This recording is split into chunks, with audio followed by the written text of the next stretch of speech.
नमस्कार दोस्तों, स्वागत है आपका हिंदी नॉलेज वर्ड शो में। तो दोस्तों, मैं आपके लिए आज लेके आया हूँ आज के पूरे दिन भर की न्यूज़ अपडेट। तो उससे पहले मैं आपको बता देता हूँ कि आज रविवार है और जो तारीख है वो 24 अप्रैल 2022 है। तो दोस्तों, बढ़ते हम पहले अपनी खबर की ओर। प्लानिंग कमीशन में बदलाव, डॉक्टर सुमन के बेरी होंगे नीति आयोग के नए उपाध्यक्ष, लेंगे राजीव कुमार की जगह। जाने माने अर्थशास्त्री और नीति आयोग के उपाध्यक्ष राजीव कुमार ने शुक्रवार को अपने पद से इस्तीफा दे दिया है। उनकी जगह डॉक्टर सुमन के बेरी को नीति आयोग का नया उपाध्यक्ष नियुक्त किया गया है। बेरी 1 मई से अपना कार्यभार संभालेंगे। राजीव ने अगस्त 2017 में तत्कालीन उपाध्यक्ष अरविंद पनगड़िया के हटने के बाद नीति आयोग के उपाध्यक्ष का पदभार संभाला था। हालांकि उनके इस्तीफे के कारणों का अभी तक पता नहीं चल सका है। मंत्रिमंडल की नियुक्ति समिति ने कुमार के इस्तीफे को मंजूरी दे दी गई है। दोस्तों, अब बढ़ते हैं अगली खबर की ओर। एशिया की सबसे बड़ी लाइब्रेरी जैसलमेर, जो कि राजस्थान में स्थित है, 8 लाख किताबें और कीमत जो है इनकी 16 करोड़ के लगभग है दोस्तों। और 5,000 लोग जो है इसमें बैठ सकते हैं। अल्बर्ट आइंस्टीन ने कहा कि केवल एक चीज़ आपको पता होनी चाहिए और वो है लाइब्रेरी का एड्रेस। कल वर्ल्ड बुक डे था, हम आपको दिखाते हैं कि बताते हैं। और एशिया की सबसे बड़ी अंडरग्राउंड लाइब्रेरी, इस लाइब्रेरी का पता है जैसलमेर पोखरण के बीच बने दिया राय माता मंदिर लाइब्रेरी में 8 लाख से ज़्यादा किताबें हैं, जिसकी कीमत है 16 करोड़ रुपए से ज़्यादा है। यहाँ दुनिया के सभी ग्रंथ से लेकर नोबेल, पांडुलिपि और प्रधानमंत्री से लेकर राष्ट्रपति तक के भाषण को सजेज कर रखा गया है। 41 साल पहले एक संत हरवंश सिंह निर्मल उर्फ बादरिया महाराज ने उसकी स्थापना की थी। इलाके के लोग बताते हैं कि हरवंश निर्मल उर्फ बादरिया महाराज ने मंदिर के पास की एक गुफा में 9 साल तक तपस्या की थी। उनका सपना था कि वे यहाँ पर कॉलेज खोलें। वे जगदम्बा सेवा समिति के संस्थापक भी थे। 21 अप्रैल 1981 को उन्होंने एक धर्मशाला और लाइब्रेरी के लिए नींव रखी। उसके बाद समिति के पदाधिकारी और स्थानीय लोगों की मदद से इसे सबसे बड़ी लाइब्रेरी बनाया गया। दोस्तों, केंद्रीय माध्यमिक शिक्षा बोर्ड सीबीएसई ने 11वीं और 12वीं की क्लास में इतिहास और राजनीति विज्ञान के सिलेबस में से कई चैप्टर हटा दिए। इनमें गुटनिरपेक्ष आंदोलन, कोल्ड वॉर टाइम, अफ्रीकी एशिया क्षेत्रों में इस्लामी साम्राज्य का उदय, मुगल साम्राज्य और औद्योगिक क्रांति के इतिहास शामिल थे। इसी तरह 10वीं के सिलेबस में भी फूड सेफ्टी से एग्रीकल्चर पर ग्लोबलाइजेशन का असर है, विषय जो है ग्लोबलाइजेशन का असर विषय हटा दिया गया है। धर्म, सांप्रदायिक और राजनीतिक सांप्रदायिक धर्मनिरपेक्ष राज्य कॉलम में फैज़ अहमद फैज़ की उर्दू में 2 कविताओं के अनुवादित अंशों को भी बाहर कर दिया गया है। सीबीएसई ने कोर्स में से लोकतंत्र और विविधता पर चैप्टर भी हटा दिए गए हैं। दोस्तों, अब बढ़ते हैं अगली खबर की ओर। भारत ने तोड़ा पाकिस्तान का रिकॉर्ड है। बिहार में अमित शाह की मौजूदगी में एक साथ फहराए गए 77,700 तिरंगे। दोस्तों, बिहार ने अमित शाह की मौजूदगी में 77,700 तिरंगे फहराकर पाकिस्तान का रिकॉर्ड तोड़ दिया गया है। स्वतंत्रता संग्राम के महानायक बाबू वीर कुंवर सिंह के विजयोत्सव पर भोजपुर के जगदीशपुर में यह रिकॉर्ड बनाया गया। इससे पहले यह रिकॉर्ड पाकिस्तान के नाम था। इस कार्यक्रम में 5 मिनट तक झंडा फहराया गया। अगली खबर है फ्रांस से। फ्रांस में राष्ट्रपति चुनाव की वोटिंग आज। चुनाव में रूस यूक्रेन मुद्दा छाया, मैक्रो आगे तेवर पड़े रहे फीके, सोमवार को आएंगे नतीजे। फ्रांस में राष्ट्रपति चुनाव के लिए रविवार यानी कि आज को आखिरी राउंड की वोटिंग होगी। इस बार मैदान में राष्ट्रपति पद के लिए एमैनुएल मैक्रो और मरीन ले पेन के बीच मुकाबला है। नतीजे सोमवार तक आ जाएंगे। 2017 में भी इन दोनों की उम्मीदवारों के बीच मुकाबला था। उस समय मैक्रो ने मेरिन को हराया था और राष्ट्रपति बने थे। अब बढ़ते हैं नेक्स्ट खबर की ओर। आतंक पर रक्षा मंत्री की हुंकार, राजनाथ बोले बाहर से हम पर सीधा निशाना साधा तो सीमाओं पर पार करने भी हम नहीं हिचकेंगे।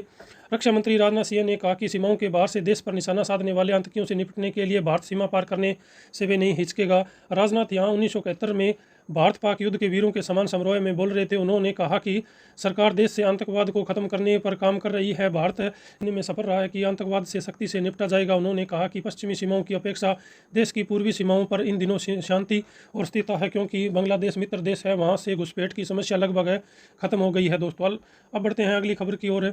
अलर्ट, अब कॉल रिकॉर्ड करना होगा मुश्किल, गूगल उठाने जा रहा है बड़ा कदम। तो दोस्तों, ये खबर आप सभी जो मोबाइल धारक हैं उनके लिए हैं। तो बात हम विस्तार से करते हैं इस पर।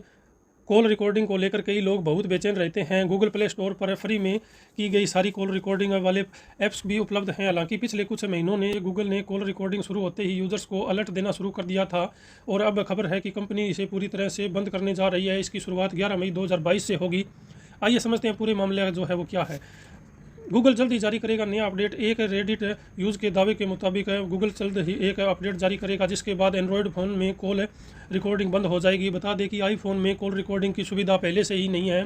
गूगल की नई पॉलिसी 11 मई से प्रभावी होगी, जिसके बाद एंड्रॉयड फ़ोन पर थर्ड पार्टी कॉल रिकॉर्डिंग जो है वो बंद कर दी जाएगी। एंड्रॉयड 10 के साथ भी गूगल ने की थी कोशिश है, यह पहली बार नहीं है जब गूगल ने कॉल रिकॉर्डिंग को बंद करने की कोशिश की है। इससे पहले एंड्रॉयड 10 के साथ गूगल ने अपने कॉल रिकॉर्डिंग का फीचर हटा दिया था। गूगल का कहना है कि यूजर्स की प्राइवेसी और सिक्योरिटी के लिहाज से फ़ोन में कॉल रिकॉर्डिंग का होना ठीक नहीं है। बता दें कि सभी देशों में कॉल रिकॉर्डिंग के लिए अलग अलग कानून है। गूगल के इस फैसले के बाद कई थर्ड पार्टी ऐप जैसे ट्रूकॉलर और ACR फ़ोन कॉल रिकॉर्डिंग करने के लिए एक्सेसिबिलिटी API का इस्तेमाल करने लगे। हालांकि गूगल जल्द ही एक्सेसिबिलिटी API का इस्तेमाल भी कॉल रिकॉर्डिंग के लिए बंद करने की तैयारी कर रही है और यूज़र्स ऐसे कर सकेंगे कॉल रिकॉर्डिंग। गूगल के इस फैसले का मतलब यह नहीं कि यूज़र्स अब कॉल रिकॉर्डिंग ही नहीं कर पाएंगे। यदि आपको फ़ोन में कॉल रिकॉर्डिंग की सुविधा है तो आप आराम से कॉल रिकॉर्डिंग कर सकेंगे, लेकिन किसी दूसरे ऐप के जरिए रिकॉर्ड नहीं कर पाएंगे। बता दें कि सैमसंग से लेकर वन प्लस शाओमी जैसे तमाम कंपनियों के फ़ोन में इन बिल्ट कॉलिंग रिकॉर्डिंग की सुविधा जो है वो दोस्तों मिलती है। अगली खबर है, तेज़ हुई कोरोना की रफ्तार, राजधानी की आर वैल्यू बढ़कर 2.1 पर पहुंची। IIT मद्रास में भी अब तक 55 लोग जो है पॉजिटिव। उधर राजधानी दिल्ली में महज नए मामले ही नहीं बढ़े बल्कि इस सप्ताह का वहां की आर वैल्यू भी बढ़ गई है। आर वैल्यू यह आंकड़ा है जो बताता है कि कोरोना किस रफ्तार से फैल रहा है। IIT मद्रास के एनालिसिस के मुताबिक इस सप्ताह दिल्ली की आर वैल्यू 2.1 रही, यानी हर संक्रमित मरीज कम से कम 2 अन्य लोगों को संक्रमित कर रहा है। अगली खबर है, राजस्थान में लेब असिस्टेंट पद पर भर्तियां, रिटर्न टेस्ट इंटरव्यू से होगा सिलेक्शन, 12वीं पास उम्मीदवार कर सकेंगे आवेदन। दोस्तों इसकी ज़्यादा जानकारी के लिए आप राजस्थान कर्मचारी चयन बोर्ड की ऑफिशियल वेबसाइट पर जाके वहां विजिट करके देख सकते हो पूरी डिटेल। अगली मोदी से मुलाकात के बाद बड़ा फैसला, CM शिवराज सिंह बोले 20 लाख मीट्रिक टन गेहूं और एक्सपोर्ट होगा, केंद्र राज्य मिलकर देंगे रोजगार। मुख्यमंत्री शिवराज सिंह चौहान ने दिल्ली में शनिवार को प्रधानमंत्री नरेंद्र मोदी से मुलाकात की। CM ने उन्हें मध्य प्रदेश के कई मुद्दों पर विस्तार से जानकारी दी, साथ ही महाकाल कॉरिडोर के उद्घाटन का भी न्योता दिया। उन्होंने मोदी से कहा, मध्य प्रदेश में हम रोजगार दिवस पर आयोजन करते हैं, हर महीने एक दिन रोजगार दिवस होता है। हमारा टारगेट होता है कि कम से कम 2 लाख स्वरोजगारों के अवसर उपलब्ध कराएं, इसके लिए लोन भी दिया जाता है।